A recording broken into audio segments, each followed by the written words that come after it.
So I've been watching The Boys since 2019. I remember when it premiered and Huey's girlfriend got vaporized in the first 5 minutes, and I thought, okay, the show is doing something different. It's dark, it has teeth.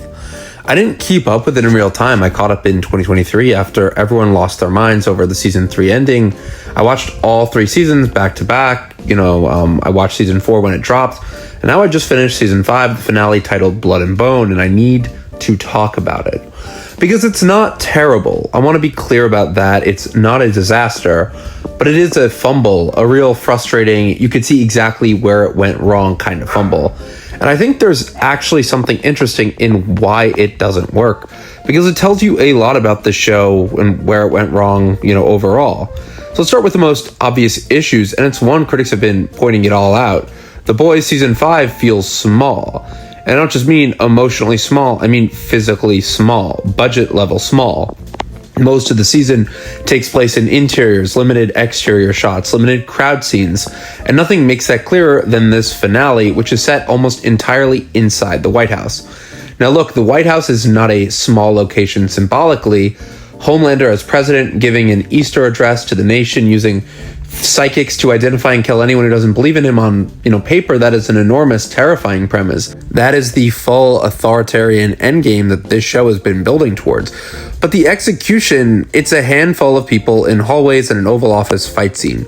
Season 3, when it was Soldier Boy and Butcher versus Homelander, that was way bigger, and it just felt like there was more involved with, that alone.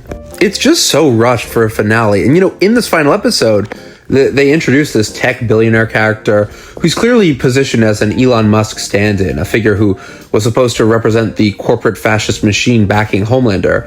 That's interesting. That's a way to make Homelander's threat feel structural and systemic rather than just personal. But why introduce this guy in the finale and then just kill him? It feels like a total waste. Why wasn't he introduced earlier? Why not make him a presence in the Seth Rogen episode or weave him into the Vought storyline throughout the season? As written, he's a prop, a gesture towards scale without any of the actual scale.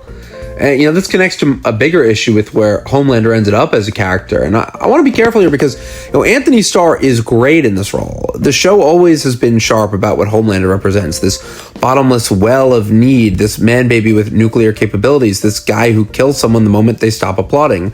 The milk stuff, the mother fixation. Kripke has been drawing real-world parallels to people in power who are fundamentally just fragile egos with access to weapons. And it works, but, here's my issue. Homelander has been the same character since season 1. He has not grown, he has not evolved, he's just escalated.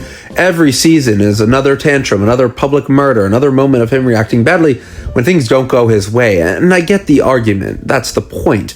Unchecked power doesn't make you wiser, it makes you worse, fine. But dramatically, that's stagnation. If your villain doesn't change, your story doesn't move. The most compelling villains in TV history, Walter White, Tony Soprano, they transform, they become something new, and that newness is what makes them horrifying. Homelander just keeps being Homelander, and by season 5, that's just not as interesting anymore. His death, which is broadcast live to the world, is deliberately humiliating, begging for mercy in the most degrading way possible. And I understand the thematic logic. Strip away the cape and the laser eyes, and what's left is a pathetic, desperate man. That works conceptually, but the execution is so over-the-top, crude, that it undercuts any real weight. I was watching at 11:30 at night, and I was laughing at this shit. So let's talk about the deaths, because this is where the finale loses the thread. The episode opens with Frenchie's funeral. He died in the previous episode. Fine. Frenchie had been one of the emotional cores of the show, and giving him a proper send-off makes sense.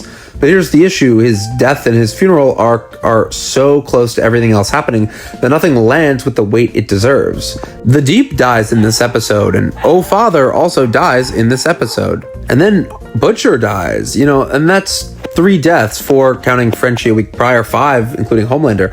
And this is in rapid succession, and the show just keeps moving. There's no room to breathe, no room to feel any of it.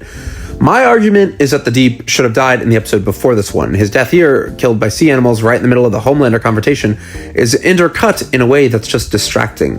The Deep has never had powers worth a damn. He wasn't going to change the outcome of the final battle. Killing him in the penultimate episode would have been funnier, would have been more tonally consistent, and would have cleared the deck so the finale could focus on what actually mattered. Same goes for Soldier Boy, who gets iced off screen earlier in the season in a way that feels explicitly designed to keep him available for a spin-off. If you're going to sideline one of the most compelling characters in the show's history for franchise maintenance reasons, at least give it some meaning.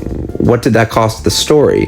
What did it mean for Homelander, who just idolized him? The show just moves on. And then there's Butcher.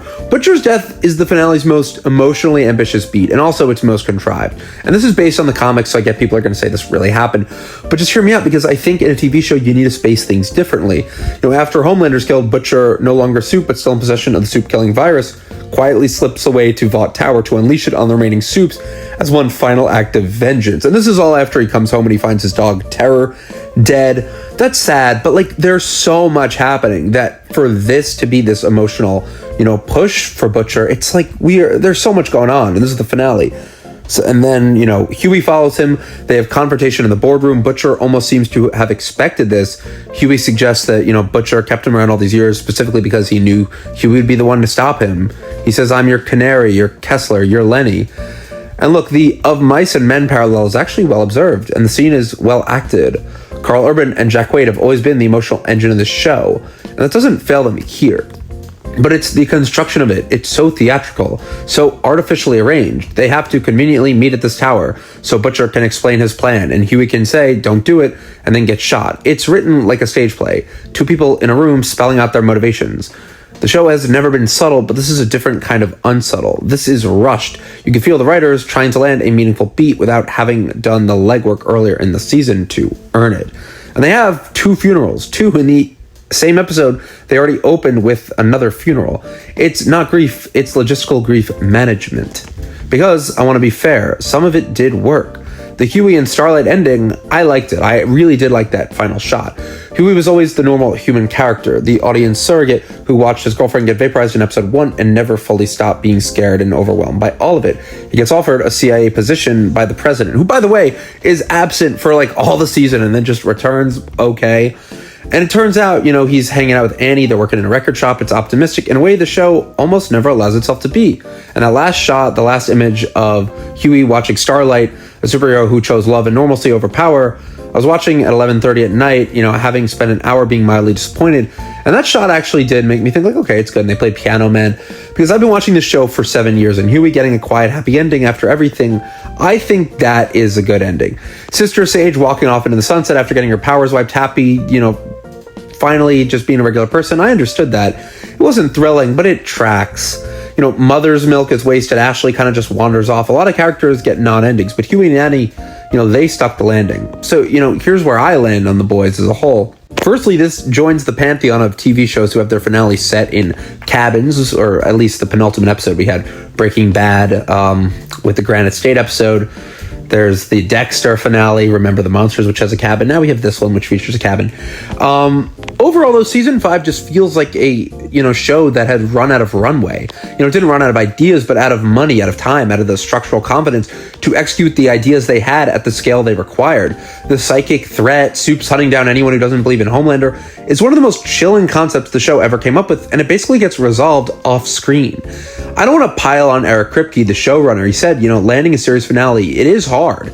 The graveyard of disappointing final seasons is enormous, and I believe, he cared about this show and these characters, but caring isn't enough. Planning is enough, and whatever the reasons, budget, contracts, spin-off considerations, pandemic, scheduling, the season felt like it was written in constraint mode rather than ambition mode. The show deserved a bigger ending than it got, and ironically, the moments that hit hardest were the quietest ones. A woman in a record shop, a superhero, smiling at her. That's The Boys. It was great, it was good, and then it fumbled the landing. So thanks for watching. If you've been watching the show since 2019, drop a comment. I want to know how you felt watching the finale. And if you want more on shows that fell apart in their final seasons, I got a few ideas. So I'll see you guys next time.